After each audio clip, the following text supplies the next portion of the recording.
우리 할렐루야 샬롬하고 인사합니다. 할렐루야 샬롬 샬롬 샬롬 샬롬 샬롬 샬롬. 하나님 사랑합니다. 여러분 주 안에 사랑합니다. 예레미야 46장 말씀이죠. 예. 내종 야곱아 두려워하지 말라. 오늘 제목이에요. Do not fear 하고 첫 구절에 나타났더라고요. 예, 두려워하지 않는 저와 여러분들이 되시기를 주님의 이름으로 축복합니다. 이방일에 대하여 나라들에 대하여 선지자 에레미야에게 임한 야훼의 말씀이죠. 예, 두려워하지 말라. 여러분들 입술의 선포가 얼마나 대단한지 저는 그거를 계속 삶 가운데서 느끼고 간다. 여러분들 입술로 늘 뭐 그런 게 되겠어? 이렇게 생각하지 마시고 내 입술의 고백을 하나님께서 들으신다라는 것을 절대 잊지 마시고 입술을 항상 고백하시기 바랍니다. 에레미야에서 46장부터는 이방 나라들에 대한 예언이 나타나 있죠. 개역 성경에는 열국에 대하여 선지자 에레미야에게 임한 야훼의 말씀이다라고 기록되어 있습니다. 열국에 대해서. 열국은 모든 나라라는 뜻을 갖고 있죠. 애굽, 블레셋, 모압, 암몬, 에돔, 다메섹, 게달, 하솔, 엘람, 바빌론 여러 나라들에 대한 그런 예언. 그 다음에 중근동의 모든 나라와 부족들이 모두 예언의 대상, 당연하죠. 대상 되겠습니다. 또한 하나님의 말씀은 오늘도 저와 여러분에게 관한 말씀이죠. 저건 나한테 주신 말씀이 아니니까 이런 건 한마디도 없는 줄로 믿습니다. 하나님의 통치는 이스라엘에게만 적용되고 해당되는 게 아니죠. 세계 모두에게 미치는 영향. 성경 말씀은 예수 믿는 사람들에게 저만 적용되는 것이 아니다. 예수 믿지 않는 사람들, 세계의 모든 나라, 모든 사람들에게 다 적용이 됩니다. 이 말씀들은 사실 에레미야서 25장 뒤에 와야 맞는 흐름인데 이게 지금 끼어든 거예요. 예수 믿지 않는 사람들, 세계의 모든 나라, 모든 사람들에게 적용되는데 25장 15절에 이스라엘의 하나님 야훼께서 이같이 내게 이르시되 너는 내 손에서 내 진노의 술잔을 받아가지고 내가 너를 보내는 바 그 모든 나라로 하여금 마시게 하라. 이렇게 나타나 있죠. 보면 개역개정 성경에 모든 나라에 내리는 진노의 술잔이라는 제목이 붙어 있다고 그래요. 그리고 19절 이하의 모든 나라의 이름이 계속 나오죠. 에레미야는 자기 예언을 정리하는데 예언을 한 시기 순서로 하지 않고 대상별로 예언한 것 같아요. 먼저 이스라엘 사람들에게 하는 예언을 정리하고 그 다음에 이방 민족에게 한 예언을 정리한 것 같죠? 혹시 이것을 바르게 정리하지 않았을까 싶습니다. 이방 나라들에 대한 예언하는데 먼저 애굽에 대한 예언이 나옵니다. 애굽에 대한 예언의 골자는 내가 아무리 강성해도 하나님의 내 편이 아니기 때문에 너는 패한다라는 내용에 우리 계속 전체 한번 쭉 읽어봤죠. 46장 3절 이하를 보면 애굽의 강성한 모습이 구체적으로 그리고 생생하게 묘사가 되어 있음을 우리가 봅니다. 46장 3절에 애굽왕 바로 느고는 용병 부대도 동원하죠. 46장 9절에 나오는 구스 사람은 이디오피아. 누가 그랬어? 누가 구스 사람을 아내로 맞았어요? 모세가 구스 여인. 붓은 리비아의 한 족속입니다. 루딤은 아프리카의 다른 이름입니다. 활을 특별히 잘 쏘는 그러한 나라였다. 동원할 수 있는 것을 다 동원했다. 그리고 그 모습은 강에 물이 출렁이는 것 같다라고 8절에 기록되어 있죠. 우리 보면서 잠깐씩 보고 갈까요? 8절에 7절 8절에 강에 물이 출렁인 같고 나일강이 불어난 같은 자가 누구냐. 8절에 애굽은 나일강이 불어난 것고 강물이 출렁인 같도다. 그가 이르되 내가 일어나 땅을 덮고 성읍들과 그 주민을 멸할 것이라 라고 말하죠. 9절에도 말들아 달려라, 병거들아 정신없이 달려라, 용사여 나오라, 방패 잡은 구스 사람과 붓 사람과 활을 당기는 루딤 사람이여 나올지어다 하마니아. 외국 나라의 이름들이 전부 다 나옵니다. 애굽왕 바로 느고는 자신만만해요. 8절 뒷부분에 내가 일어나 땅을 덮어 성읍들과 그 주민들을 멸할 것이다 라고 호언장담을 합니다. 애굽왕이 하는 말이에요. 애굽왕 바로 느고가 정도의 세력을 어느 정도의 세력을 동원했으면 이겨야 할 텐데 근데 결국은 그 정도로 크게 모든 사람을 끌고 나왔지만 결국 패하죠. 기원전 605년에 요브라다임 강가 갈그마스에서 벌어진 전투, 유명한 전투입니다.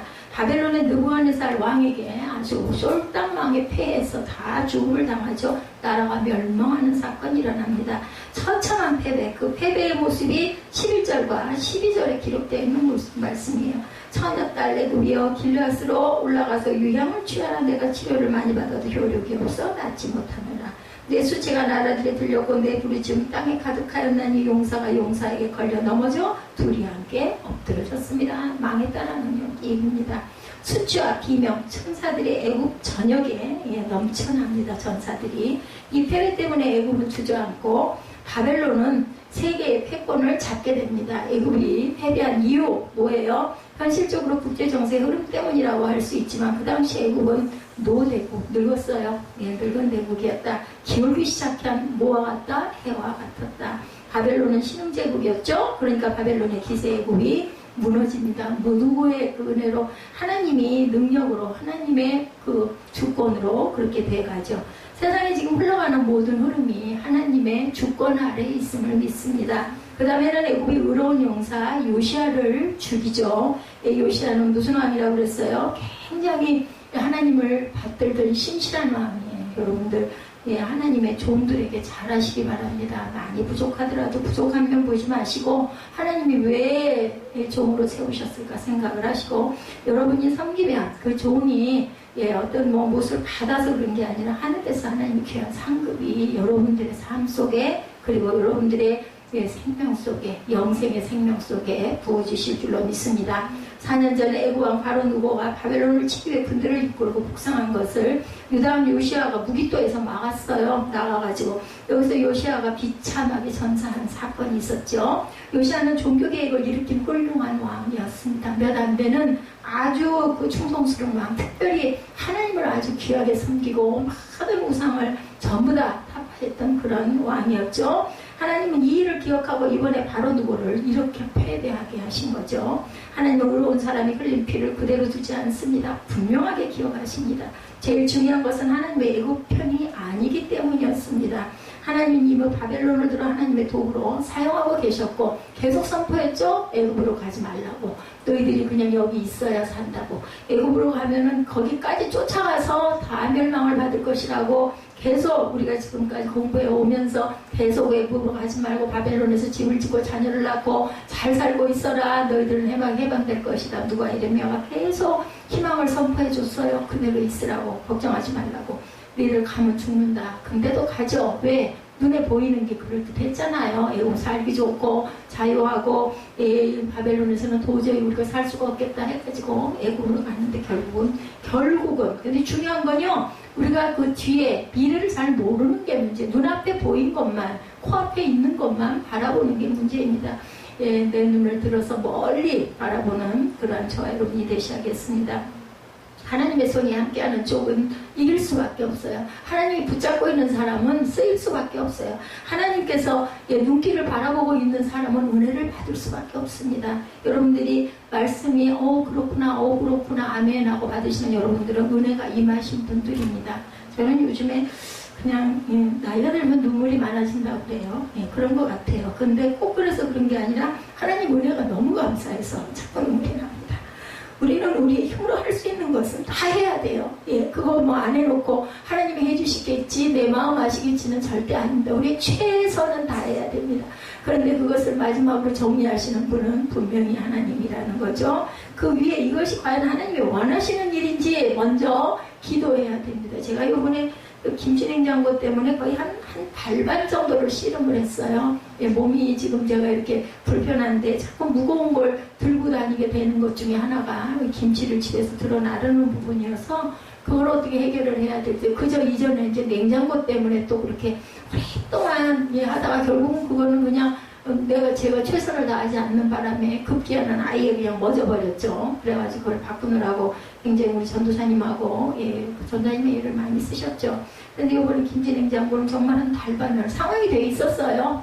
살 수 있는 상황도 됐었고 마음도였었는데도 그래도 참 하지 못하고. 근데 제가 지금 아까 찬양하다가 눈물이 났던 부분은 여러분 입술의 고백이 중요하다고 한 게 정말 중요합니다. 제가 20만 원 소리를 열심히 했거든요. 여러 번 했습니다.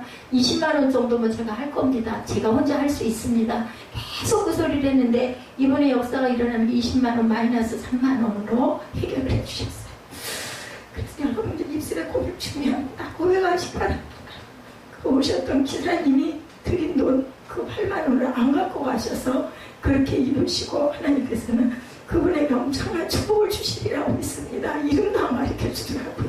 기도 제목이라도 주세요. 이름이라도 아니면 기름값은 갖고 가세요. 그래도 그냥 꽃무늬가 빠지게 여러 번 캔슬이 됐대요. 어제 그날 목요일날 비가 좀 왔잖아요. 일이 자꾸 갔는데 자꾸 캔슬이 돼가지고 이상하다 했는데 세 번째 만난 팀이 바로 우리 교회로 오는 부분이었는데 저희 교회는 저희 교회대로 어떤 분을 만나가지고 엄청 고생을 했어요. 그분이 물건을 빼지를 못하는 분이어가지고 그 기사들이 잘 안 도와주는데 사람이 없으니까 사무엘 혼자서 그렇게 킹매고 있으니까 그 도와서 같이 빼야 되는데 그 문이 무슨 연립주택같이 생긴 집이랑 현관문이 그 김치냉장고 저기 안 나와요. 그 공사를 했다고 그러더라고요. 이사 들어간 다음에 그분은 아마 오래 사셨나 보고 부모님이 사신 집인데 나오질 않으니까 그것 때문에 남자들 셋이 매달렸다가 결국은 그냥 아니 왜 차가 안 나오더라고요. 저는 다리가 아프니까 차에서 기다리고 있었는데 1시간 반이 지났는데 차가 갈 생각을 안 해요. 전화를 해도 아무도 받지도 않고 그래가지고 다시 올라가 봤더니 그 기사는 이미 가버렸고 도저히 못하겠다고 미안하다고 가버렸고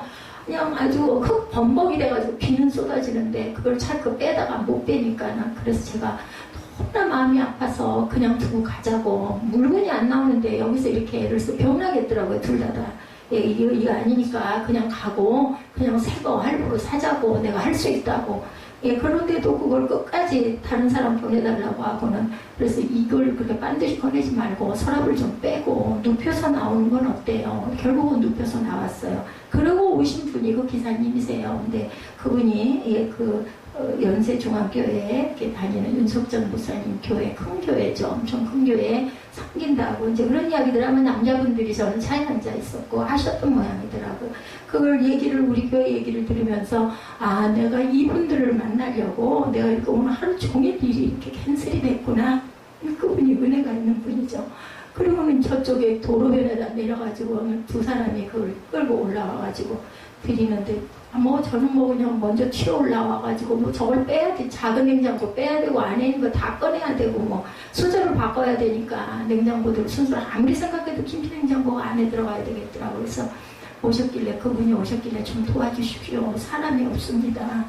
네, 그러면서 얘기를 했죠. 이 교회가 낮에는 사람이 없고 직장인들이어가지고 아무도 없습니다. 할 수는 없잖아요. 그렇게 얘기를 했죠. 죄송하지만 제가 여기를 지금 이쪽으로 이전해서 지금 8년째 제가 이러고 있는데 혼자 이 모든 일을 하려고 하니까 너무나 어려움이 많습니다. 그냥 짧게 일하면서 정신없이 공장을 끼고 빼고 넣고 하면서 그랬더니 알겠다고 도와드리겠다고.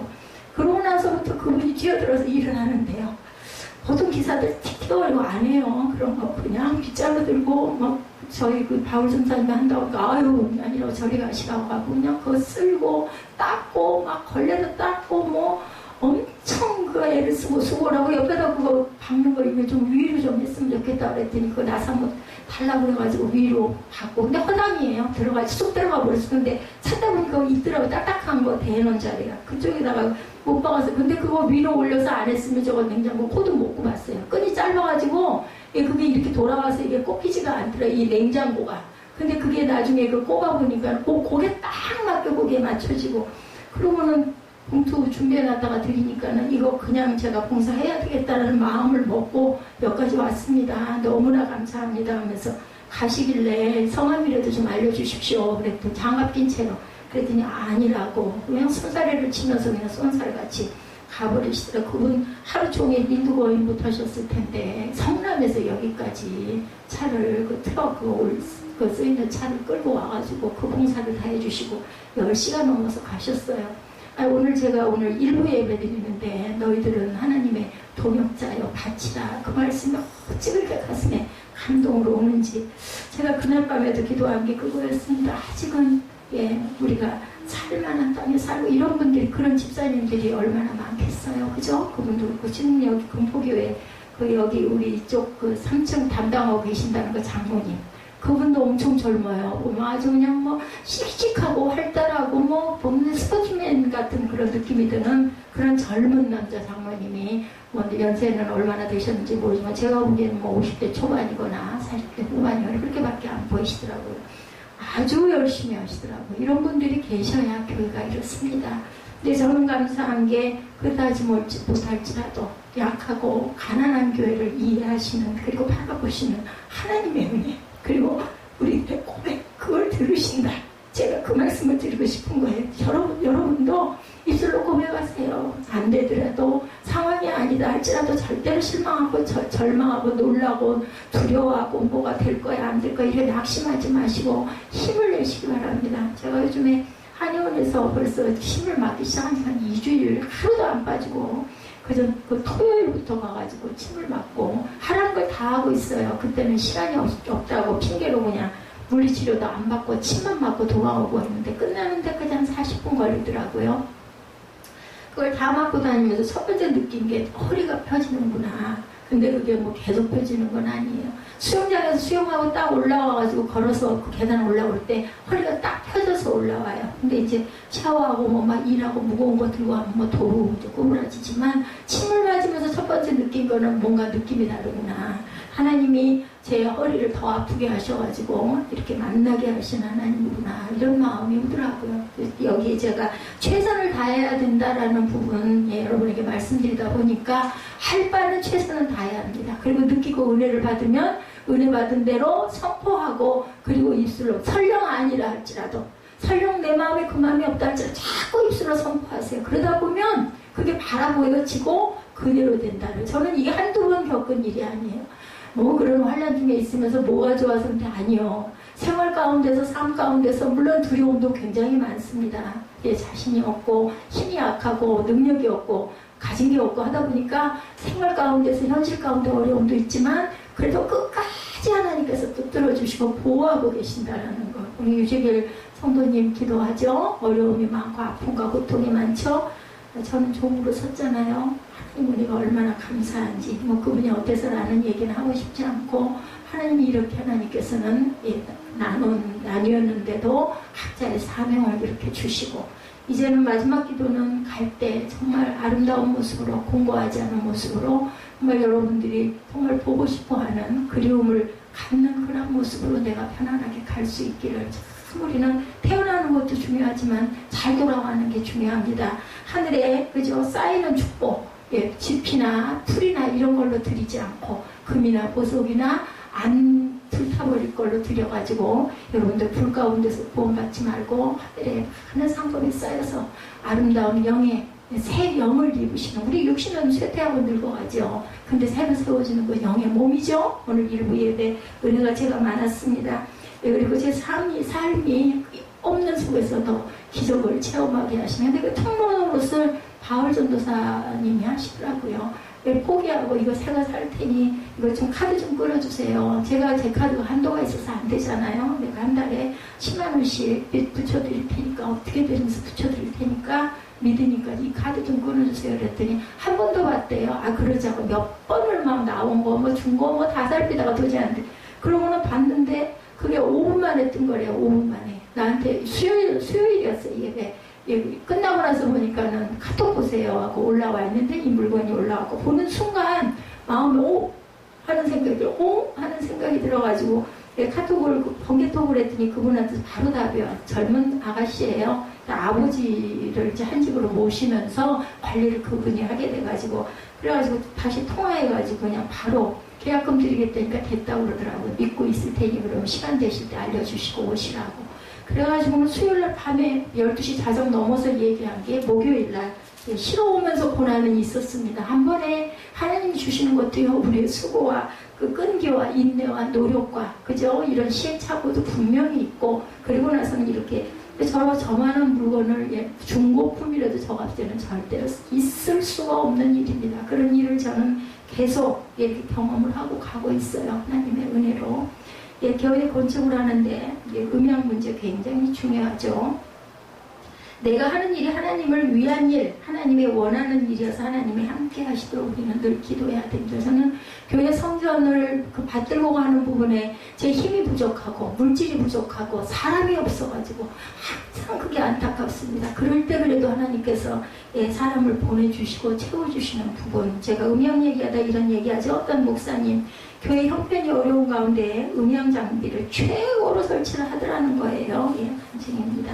어느 음향 전문가에게 이런 말을 들었다고 그래요. 건축을 할 때 아무리 원칙대로 하고 좋은 장비를 써도 잘 안 되는 수가 있다라고 얘기를 하면서 음향 전문가들은 이것을 플러스 알파라고 부른다고 합니다. 보이지 않는 그 무엇이 더해져야 좋은 음향을 얻을 수 있다. 우리 눈에 보이지 않는 것, 기술적인 문제이기도 하지만 그거로는 안 되는 어떤 게 있다. 이것이 바로 플러스 알파다. 믿지 않는 음향 전문가들 가운데는 그것을 운이라고 부르죠. 뭐 요행이. 저 같은 경우도 그러지 않겠어요? 아니 정말 요행이 그런데 그러니까 믿는 사람과 안 믿는 사람 달라요. 세상적인 사람들은 아이고 운이 좋았네, 아이고 참 다행이네, 복이네 하는 거고, 믿는 사람들 하나님의 은혜입니다. 하나님이 인도하셨습니다. 하나님이 붙여주셨습니다. 하나님이 보내주셨습니다. 이렇게 고백을 합니다. 하나님의 도우심이라고 믿고 기도에 힘쓰고 늘 좋은 결과를 얻었다고 그래요. 그런 것들을 하시는 분들이 하나님이 함께 하시는 기도, 무엇을 원하든지 여러분들 내가 내 힘으로, 제가 요즘에 에스더 전사 기도 늘 하죠. 재밌는 얘기 제가 해서 우리 에스더 전사님 알겠지만 저는 수영하면서 기도해요. 천장을 보고 수영을 하다 보고 아무도 아는 사람도 없고 뭐 얘기할 틈도 없고 얘기할 필요도 없고 보니까 호흡을 하면서, 배움이 좋은 이유는 호흡을 길게 할 수 있다라는 거.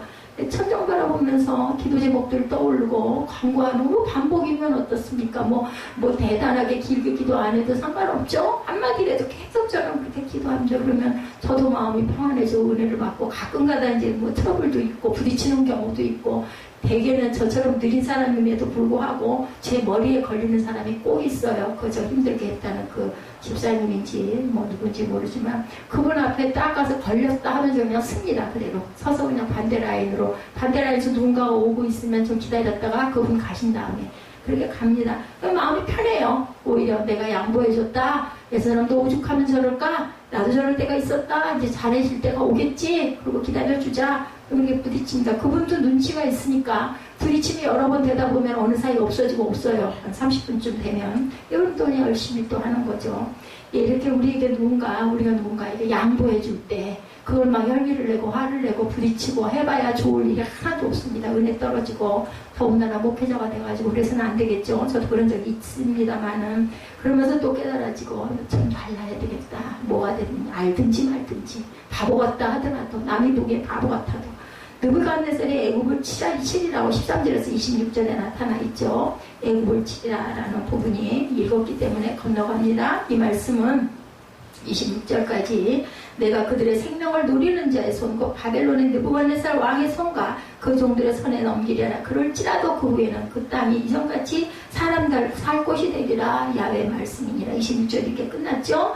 이 말씀은 애굽이 바벨론 왕 느부갓네살에 의해 점령당할 모습을 생생하게 예언한 그 구절이에요. 18절에서 하나님의 도구로 쓰임받아 애굽을 정복하는 바벨론 왕을 다볼산과 갈멜산에, 다볼산과 갈멜산에 비유하고 있죠. 18절 말씀 우리 잠깐 찾아서 봅니다.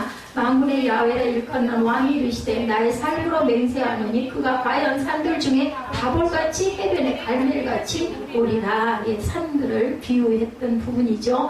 하나님의 뜻에 따라 일하는 사람은 튼튼하는 것을 의미하기 위해서 여기에 비유한 것으로 여겨집니다. 이 산이라면 굉장히 굉장한 산인 것 같죠. 저는 가보지 않았습니다만은 애굽은 뭐에 비유해요? 암송아지의 20절에 애굽은 심히 아름다운 암송아지일지라도 북으로부터 쇠파리떼가 줄고도리라. 쇠파리떼는 뭐에 멸망으로 되어 있어요. 이 두 말에 그 두 마디 히브리어가 비슷하다고 그래요. 애굽에서는 황소를 신으로 여겼다고 합니다. 아피스라는 신으로 여겼어요.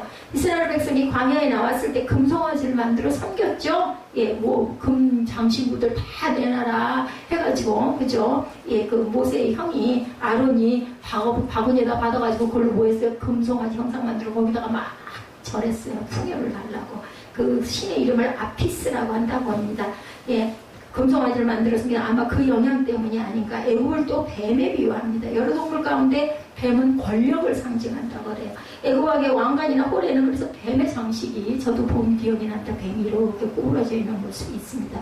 애굽 사람들이 믿고 의지하던 것이 심판의 날에는 무력해진다라는 거죠. 뱀은 숲에 사는데 하나님의 뜻을 받은 군대가 나무를 베는 자같이 도끼를 가지고 와서 숲을 베고 뱀들이 살 곳을 없게 만든다. 22절에 증거합니다. 애굽의 소리가 뱀의 소리가 들리는 그들의 군대가 벌목하는 자같이 도끼를 가지고 올 것입니다. 22절에 많이 나타나 있죠.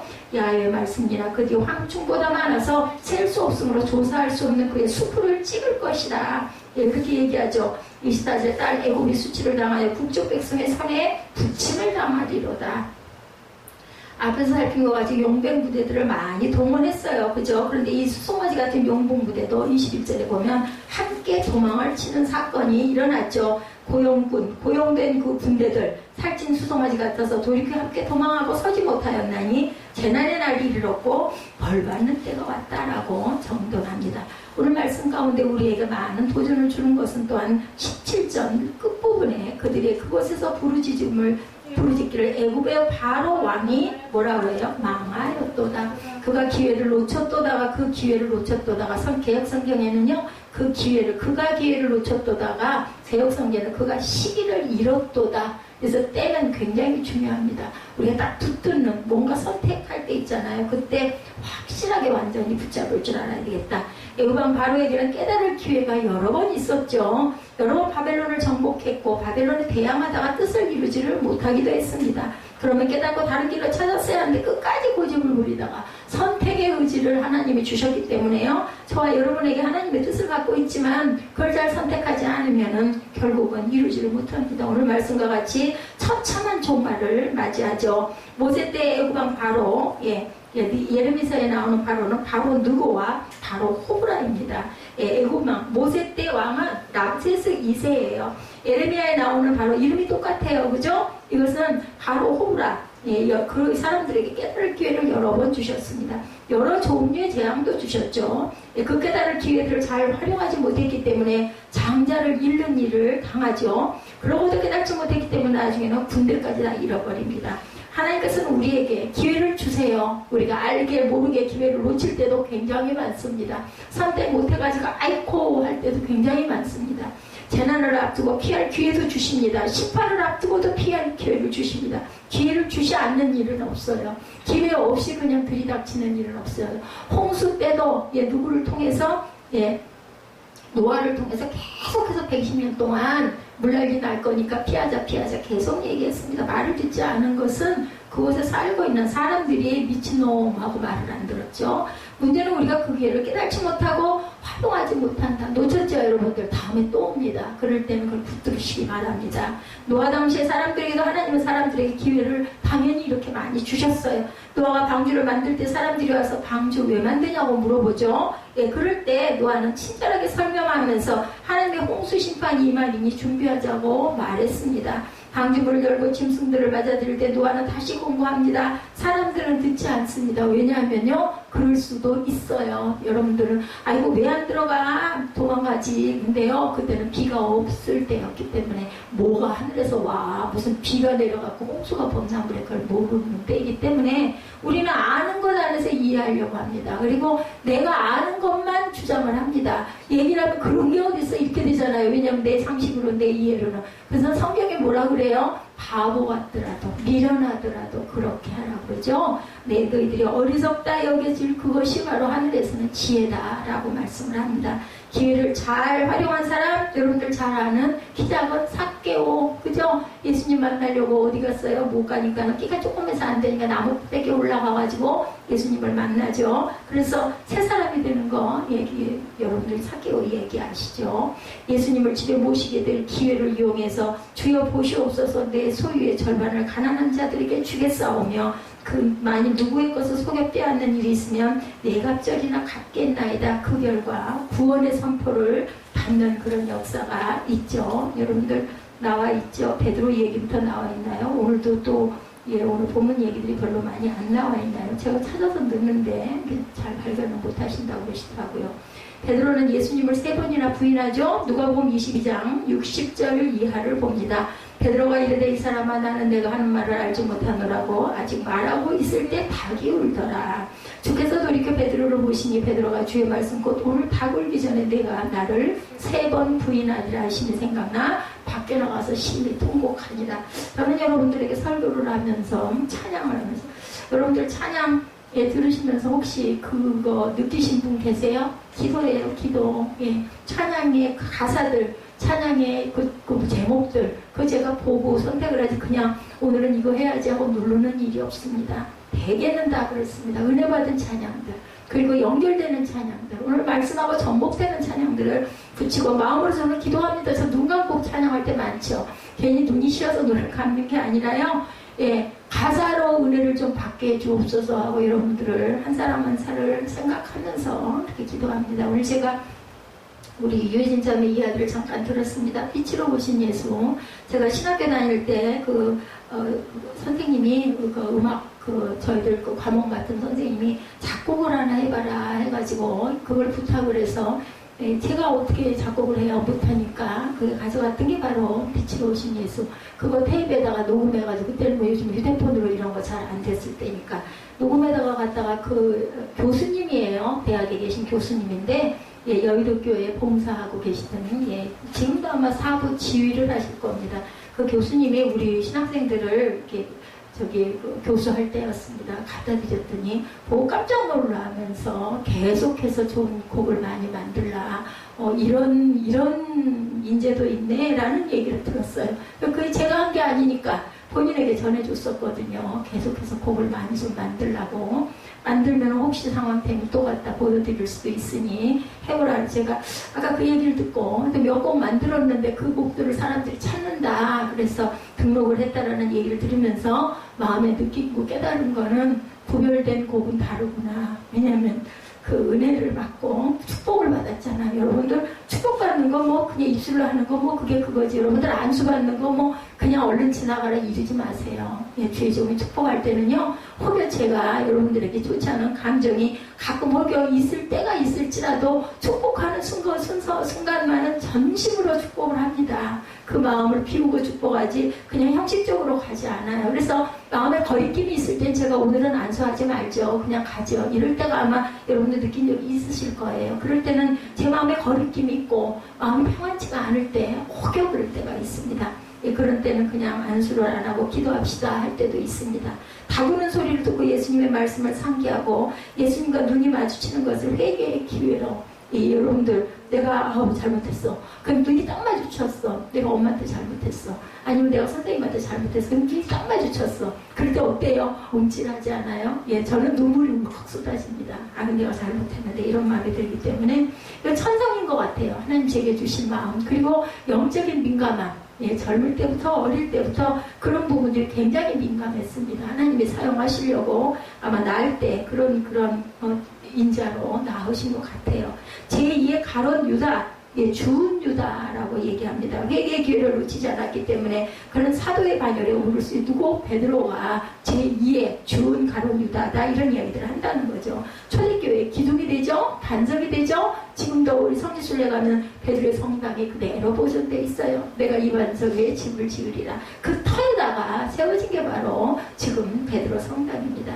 예수께서 최후의 만찬을 하시죠. 너희 중 하나가 나를 팔리라 라고 알고 계신 거예요. 알죠. 그거 모르면 안 되죠. 더구나 예수님이야 뭐 당연하죠. 제자들이 궁금하게 여기면 막 누구냐고 물어보죠. 예수님은 내가 떡 한 조각을 적셔다 주는 자가 그니라 하고 유다에게 줬잖아요. 그러면 만약에 내가 그 마음을 품는데 나한테 딱 내가 이거 주는 자가 그니라고 저한테 딱 줬어요. 그러면 어떨까요? 그거 할까요? 못하고 안 할 것 같아요. 너무 무서울 것 같아요. 놀라가지고 막 그죠? 정말 나가자 빠질 것 같아. 떨어질 것 같아. 근데도 결국은 예수님을 팔 병사들을 끌고 오잖아요. 그니라 그때가 기회였지 않겠어요? 회개하고 꼬꾸라져야 할 기회인데도 얼마나 마음이 완악했으면 여러분들 아래서 딴 거 하지 마세요. 제가 다 보이거든요.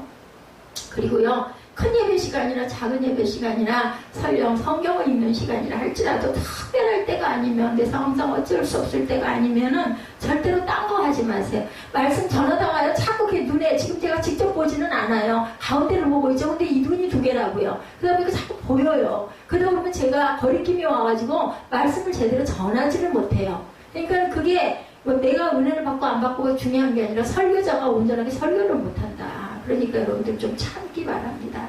제자들이 궁금하게 여기면 누구냐고 물어죠. 내가 떡 한 조각을 주는 자가 크니라. 유다에게 줍니다. 유다가 이때 주님 과연 그렇습니다. 제가 주님을 팔 계획을 갖고 있었습니다. 주님 용서해 주세요 하고 그냥 꿇어 엎드렸더라면은 그죠? 몸에 들어 죽는 일은 없었을 거예요. 근데 어떻게 했어요? 예, 그냥 그 조각을 받고 나가버리죠. 기회를 놓친 겁니다. 기회는 어떻게 지나간다고요? 오늘 우리 민둥머리 이야기 했었죠? 예, 대머리 뒤에 꼬랑지, 그죠? 그거 앉아보면 휙 지나가 버린다고 합니다. 기회가 잘 활용되는 저와 여러분들 늦은 때는 없어요. 이때가 그때라라고 생각을 하시고 탁 변화되시는 저와 여러분 한 가지 시기라도 고치세요. 내가 찬양 시간에 내가 이렇지, 내가 기도 시간에 내가 이렇지, 이게 혹시 마음에 와 닿으실 때는 그거 내가 요거 하나는 요렇게 좀 내가 바꿀 거야 해가지고 조금씩 여러분들 아까 우리 김종국 그 집사님 그 기도가 전보다 훨씬 더 안정돼 있고 정돈이 돼 있죠. 예, 여러분들 훈련이에요. 장로님이 되셔도 집사님이 되셔도 안수 집사님이 되셔도 어느 교회를 가시든 제가 뭐 이 자리에 없어가지고 나중에 어떻게 될지는 알 수 없습니다만은 누가 되시든 교회 가실 거 아니에요. 어느 교회든 훈련이 돼 계셔야 예배에 함께 예배에 참여할 수 있고 입술로 고백하는 기도를 대표 기도를 하지 않은 분은 절대로 대표 기도 석상에 설 수가 없어요. 무섭고 두려워서 그 자리에 서지를 못합니다. 더구나 우리 교회는 인원이 작잖아요. 한 예를 들어 40-50명이 앉아있다, 100명이 앉아있다. 여러분들 처음 나와가지고 기도하라 그래. 그래서 한 10년 됐어. 기도하라 그래. 나가서 기도할 수 있겠어요? 못해요. 그래서 그 장로님들도 써가지고 나와서 막 읽잖아요. 두렵고 떨리는 마음 때문에. 그런데 여러분들은 아마 여기서 훈련이 되시면은 기도를 잘 하실 거고, 이제 조금 소망이 있다면 그냥 맨날 복사탕 같은 기도가 아니라 그때 내 마음에 감동이 조금 더듬어도 괜찮아요. 감동이 오는 대로 꼭 그렇게만 뭐 순서대로 하실 일이 아니고요. 그냥 부드럽게 자연스럽게 감동되는 대로 기도하시면 됩니다. 성경에 같은 말씀이 중복해서 나오는 건요, 중요하다. 예, 이거 꼭 지켜라 이런 뜻이라는 거. 예, 예레미야 30장 10절과 11절에 뭐라고 하고 계세요? 예레미야 30장 10절 11절 기록이 돼 있나요? 보시기 바랍니다. 이는 야훼의 말씀이라. 내가 너와 함께 있어 너를 구원할 것이라. 너를 흩었던 그 모든 이방을 내가 멸망시키리라. 그럴지라도 너만은 멸망시키지 아니하리라. 그러나 내가 법을 따라 너를 징계할 것이요 결코 무죄한 자로만 여기지는 아니하리라. 여호와께서 이와 같이 말씀하시니라. 내 상처는 고칠 수 없고 내 부상은 중하다. 이렇게 말씀하죠. 예, 이 말씀은 중요하다. 예, 중요하다라는 거예요. 난 그 본문을 펴놓고 이사야 41장 8절에서 11절까지 예, 또 일본이 이런 말씀이 나와 있더라고요. 이사야 41장 8절에서 11절 중요한 구절이 나와 있을 겁니다. 그러나 나의 종도 이스라엘아, 내가 택한 야곱아, 나의 것 아브라함의 자손아, 내가 땅 끝에서부터 너를 붙들며 땅 모퉁이에서부터 너를 부르고 내게 이르기를 너는 나의 종이라. 내가 너를 택하고 싫어하여 버리지 아니하였다 하노라. 두려워하지 말라. 내가 너와 함께함이라. 놀라지 말라. 나는 내 하나님이 되리라. 내가 너를 굳세게 하리라. 참으로 너를 도와주리라. 참으로 나의 의로운 오른손으로 너를 붙들리라. 보라, 네게 놓아든 자들이 수치와 욕을 당할 것이요 너와 다투는 자들이 아무것도 아닌 것 같이 될 것이며 멸망할 것이라. 내가 너를 도와주리라. 그러니까 너하고 다툰 자들이 이게 수치와 욕을 당하게 될 거라고 말씀하죠. 아무것도 아닌 것처럼 멸망할 것이라는 거예요. 여러분들 사람 편 서지 말고 하나님 편에 줄 서세요. 이렇게 해주신다는 건데요. 내가 갚아주리라고 하시는데요. 내가 좀 억울하더라도 기다리시다 보면 놀라지도 말고 두려워하지도 말고 내가 너를 오른손으로 내가 너를 붙들어 줄 거고, 내게 너한테 놓아던 자들이 수치의 욕을 당할 거고, 너와 다투는 자들이 아무것도 아닌 것 같이 될 것이라 멸망할 것이라 라고 얘기합니다.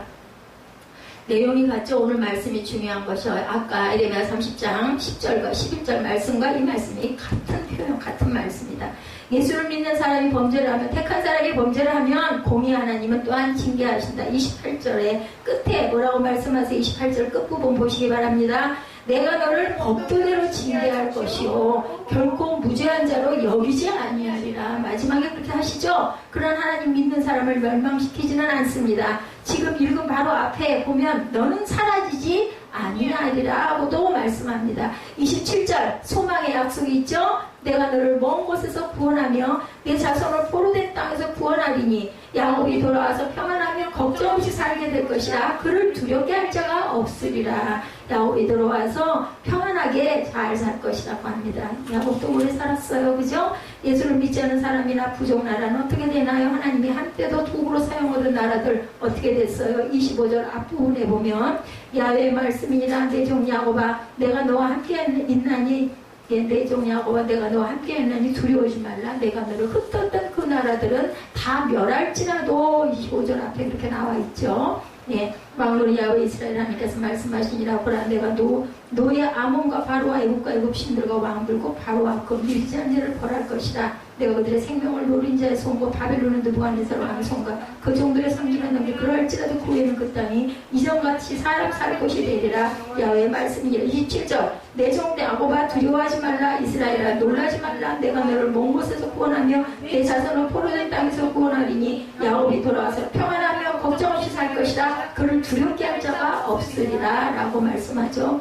너를 흩었던 그 나라들은 다 멸할지라도. 예수 믿는 사람과 믿지 않는 사람의 차이는 뭐 어디에 있어요? 끝에 있어요. 끝에. 예, 어느 세상으로 가느냐. 예수 믿는다고 꼭 부자로 사는 건 아니에요. 예수 믿는다고 꼭 성공을 하는 것도 아니에요. 예수 믿는다고 출세를 하는 것도 아닙니다. 그런데 여러분 마지막 때 어디로 어떤 모습으로 가서 어디에 거할지 더 중요하지 않아요? 여러분들 지금 30이시고 40이다 할지라도 얼마나 사시겠어요? 50년 후에는. 그죠? 근데 우리 영원히 살 영생을 믿는 저와 여러분들은 지금보다는 우리 영생의 삶이 더 중요하지 않을까 싶습니다. 끝에 가서 한쪽은 화와 복과 축복, 한쪽은 멸망과 사라짐으로 끝난다. 우리는 중요한 문제 둘의 해답을 얻게 됩니다. 때때로 나는 지금 하나님의 채찍을 맡고 있는 게 아닌가 이렇게 생각할 때도 있어요. 왜 연단이 이렇게 길까? 왜 환란이 이렇게 오래 걸릴까? 이 생각이 들 때도 있습니다. 하나님의 채찍을 맡고 있더라도 소망을 가지시기 바랍니다. 회복과 축복이 약속되어 있기 때문에 끝까지 오래 참고 견디는 자에게는 내가 복을 줄 것이라고 말씀하죠. 때로는 왜 악한 세력은 잘 될까? 이럴 때도 있어요. 성경에도 이런 질문을 하는 사람들이 많이 나옵니다. 한 3대 성경 인물을 꼽으라고 그러면 첫째 누구예요? 이 질문을 한 3대 사람들. 하박국, 욥, 예레미야. 하나님께 도대체 왜 이렇게 나에게 이런 고난을, 왜 이런 걸 선포하라고 오셔가지고 내가 환난을 당하게 합니까? 이럽니다. 여기에 대한 답이 있어요. 그 끝내는 사라지게 된다. 예레미야 45장으로 유다에 대한 예언이 끝이 나죠. 그리고 주변 이방 민족에 대한 예언이 시작이 됐어요. 그죠? 유다 사람들은 절망에 빠져 있었어요. 앞에 30장에 이미 회복이 약속되어 있지만 그것은 잊고 우리는 이제 끝났나 보다 이렇게 생각을 합니다. 하나님이 우리를 잊으셨나 보다. 우리는 이제 바벨론 땅에서 애굽 땅에서 사라지는 수밖에 없나 보다 이렇게 생각을 합니다. 하나님께서는 아니다. 나는 너희를 잊지 않았다. 너희가 나의 약속을 잊고 낙심하고 있을 뿐이다. 그 약속을 다시 한번 내가 상기시켜주마 하시면서 애굽에 대한 예언을 마치고 블레셋에 대한 예언으로 넘어가기 직전에 오늘 말씀을 끼워 넣은 거예요. 46장을. 하나님이 다른 사람은 기억하는 것 같죠? 다른 사람의 기도에는 응답하는 것 같습니다. 하나님이 저쪽에는 역사하는 것 같아요. 하나님의 손길이 임하는 것 같아요. 근데 왜 나는 왜 이럴까? 이럴 때가 있다는 거죠. 내 기도는 응답하지 않는 것 같다. 나에게는 역사하는 것 같지가 않습니다. 하나님의 손길이 떠난 것 같습니다. 그런 분들 애굽에 대한 예언과 블레셋에 대한 예언사에 끼어있는 오늘 이 말씀을 통해서 여러분들 힘을 얻으시기 바랍니다. 뭐라 그러세요? 나는 너를 잊지 않았다. 너를 돌아오게 하겠다. 이미 너에게 한 축복의 약속을 이루겠다. 오늘 말씀하죠. 하나님은 두 번이나 내 종 야곱아라고 부르고 계십니다. 하나님은 우리를 보고 내 종 한나야 하고 부르고 계시죠. 이것은 너는 내 것이다 하고 소속 확인, 소유, 너는 내 거야. 우리가 그 찬양 많이 하죠. 너는 내 거다. 말씀합니다. 종은 철저하게 주인에게 소속되어 있고 주인의 소유물입니다. 자녀도 마찬가지죠. 또 하나는 내가 너의 모든 것을 책임져 주겠다라고 말씀합니다. 종이 주인에게 주인님 부를 때 나는 주인님에게 순종하겠습니다 라는 의미를 갖고 있습니다. 반대로 주인이 종에게 종화할 때 나는 너의 의식주를 책임지겠다, 너를 먹이고 입히겠다라는 뜻을 갖고 있죠. 여러분들 직원 노릇하기도 어렵지만 눈치를 많이 보죠. 마음에 들지 않은 일이 많습니다. 사장 노릇하기는 어떠십니까? 더 어렵습니다. 사람 다스리는 게 보통 일이 아닙니다. 조그만한 안경원에도 안경원 사장님이 아이고 사람 울기도 하셨다고 그러더라고요. 실제로 울었다고 그러시더라고요. 너무나 힘이 들어가지고 어렵습니다. 하나님이 야곱에게 하신 것처럼 내 종 암개야 하는 음성이 들리면 다른 이름도 많은데 하필 왜 종이야 이렇게 얘기할 일이 아닙니다. 예, 하나님이 나를 철저하게 하나님의 것으로 여기시는구나 라고 생각하시기 바랍니다. 이스라엘 주변에는 강대국들이 일어나죠. 애굽이 일어났고 아람이 일어났고 아수르와 바벨론이 일어났습니다. 마치 이스라엘 민족은 역사의 엑스트라처럼 보여요. 그죠? 강대국들이 많아서 주변의 강대국들이 다 역사의 중심인 것처럼 보입니다. 아수르가 일어났을 때는 아수르가 가장 중요한 나라인 것처럼 보였고 애굽이 일어났을 때는 애굽이 가장 중요한 나라인 것처럼 아유 이스라엘은 정말 너무나 가난하고 조그맣고 힘없고 가난한 나라죠. 그러다가 바벨론의 느부갓네살이 강력하게 일어나서 근동세계를 통일했을 때는 바벨론이 세상에서 가장 중요한 나라인 것처럼 무상처럼 보입니다. 도무지 이스라엘 민족은 자기들 속에 하나님의 특별한 은총은 없는 것 같아. 맨날 망하고 맨날 두들겨 맞고 그죠? 맨날 죽고 그죠? 애굽 바벨론 아수가 역사의 주역처럼 보였지만 어때요? 역사의 주역은 한없이 약해 보여도 이스라엘이 그 언약의 주역이었다는 거죠. 역사의 중심 흐름이 하나님의 구원 계획, 그 구속사의 중심에는 연약한 이스라엘이 있었다는 것. 하나님은 이스라엘을 통해서 구속사를 이루기 위한 계획을 수천 년 동안 계속 지금도 진행해 가고 계세요. 여러분들도 영적인 이스라엘이시죠? 예, 아멘 하시기 바랍니다. 결국은 이스라엘 가운데 메시아가 태어나게 하시고 메시아의 십자가와 부활을 통해서 온 세상을 구원하려는 계획은 지금도 성취되고 있습니다. 이것이 바로 하나님이 이끌어 가시는 세계 역사의 중심 흐름이라는 것. 아기가 첫돌을 맞이하면 잔치를 벌려요. 그죠? 근데 그 아기는 알아요? 아무것도 몰라요. 어른들이 와서 기뻐하고 좋아하고 그저 맛있는 거 많이 먹고 그러고 돌아갑니다. 근데 주인공은 누굽니까? 아기예요. 아기. 그죠? 돈 잡고 연필 쥐고 이런 것들도 많이 하시죠. 돌제비 한다고 그러죠. 너무 어리면 본인이 주인공인 걸 모릅니다. 우리 성도들이 내 신앙이 너무 어리기 때문에 어쩌면 돌잔치 주인공처럼 아무것도 모를 수도 있다라는 거죠. 구속사의 주인공인데 전혀 사태를 파악을 못합니다. 예, 어른 하객들이 주인공인 줄 알고 주눅 들어서 살아가는데 그러지 마시기 바랍니다. 역사의 주인공, 세상이 아무리 어렵게 변하고 세상 사람이 아무리 성도를 괴롭히고 우리 성도가 아무리 어려운 궁지에 몰린다 하더라도 하나님께서 선택하시고 하나님의 사랑을 담으시고 하나님의 섭리가 이루어지도록 준비해 놓으신 하나님의 주역들, 역사의 중심은 바로 저와 여러분들. 세상을 지으시고 마지막 날에 뭐라고 그랬어요? 사람 만드시고 심이 좋았더라. 그건요 어느 상으로 보면요 어이구 좋아라 덩실덩실 춤들어 추자 이런. 그래서 하나님은 이렇게 기뻐하시는 하나님이 맞다라는 거죠. 뭐에 본인이 만드셨잖아요. 세상을 만드셔서 첫째 날도 좋았노라, 둘째 날도 좋았노라, 셋째 날도 좋았노라. 근데 여섯째 날 아담을 지어놓으시고 덩실덩실 춤을 추셨다라는 이야기입니다. 돈 가진 자의 시대의 주역 아니죠. 정치적으로 우세한 나라가 역사의 주역 아닙니다. 하나님의 나라는 끝까지 이어간다. 예레미야 46장 27, 8절 본문 그것을 강력하게 말씀하고 있죠. 27, 8절 내 종 야곱아 두려워하지 말라. 이스라엘아 놀라지 말라. 보라 내가 너를 먼 곳에서 구원하며 내 자손을 포로된 땅에서 구원하리니 야곱이 돌아와서 평안하며 걱정 없이 살게 될 것이라. 그를 두렵게 할 자가 없으리라. 여호와의 말씀이니라. 내 종 야곱아 내가 너와 함께 있나니 두려워하지 말라. 내가 너를 흩었던 그 나라는 다 멸할지라도 너는 사라지지 아니하리라. 내가 너를 뽑도대로 징계할 것이요 결코 무시한 죄로 여기지는 아니하리라 하시니라. 그러니까 잘못한 부분은 반드시 벌을 받을 건 받고 넘어간다는 것도 또한 우리가 잊지 말아야 되겠습니다. 이스라엘은 바벨론의 포로가 되죠. 웃음거리 약소국이 됐어요. 그런데 하나님은 결국 이스라엘을 구원하시고 이스라엘을 통해서 메시아 예수님을 나시고 세계를 구원하실 하나님의 뜻은 이루어진다라는 거죠. 그래서 창세기 때부터 계획된 하나님의 기자인입니다. 이사신 하나님은 이스라엘 민족의 조상이 된 아브라함을 불러낼 때부터 분명하게 밝혀집니다. 내가 너로 큰 민족을 이루고 내게 복을 주어 내 이름을 창대하게 창세기 12장 2, 3절이죠. 너는 복이 될지라. 너를 축복하는 자에게 내가 복을 내리고 너를 저주하는 자에게 내가 저주하리니 땅의 모든 족속이 너로 말미암아 복을 얻을 것이라 하시니라. 네, 창세기 12장 2, 3절 말씀. 네. 예, 올라와 있죠. 예, 중간에 있네요. 세상에 유명한 것은 다 지나갑니다. 쿠바에 가면 그 유명한 노벨상 작가 어네스트 헤밍웨이의 기념관이 있습니다. 그가 노인과 바다를 지필한 해변에 가보니까 정말 예, 지금 당장 산티아고 노인이 예, 그 황새치를 잡으려고 바다에 떠나는 모습이 눈에 선하게 들어오는 것 같은 그 모습이 들어와 있다고 합니다. 그가 한적할 때 아직 얘기하세요. 예, 설교가 아직 안 끝났어요. 자주 들렀다는 술집도 유명한 관광소가 되어 있다고 합니다. 헤밍웨이는 그 술집에 들려 하루에 약 10잔 정도의 독주를 마시는 사람이었다고 그래요. 그리고 나서 맨발로 하바나 시내를 어슬렁거리고 환락에 빠지기도 했다고 합니다. 60세까지 그렇게 살다가 어느 날 엽총절살로 자기 생을 마쳤다고 그래. 헤밍웨이가 그 술집 벽에는 한쪽 벽 전체에 새카맣게 방문자들의 사인이, 유럽에 가면 그런 사인들 많이 보이죠. 칠레 대통령 다녀가다, 아르헨티나 대통령 왔다 가다를 유시해서 세상 많은 유명 인사들이 헤밍웨이를 가리켜 그 집에 왔다 갔다는 친필 사인을 남겨놓고 갑니다.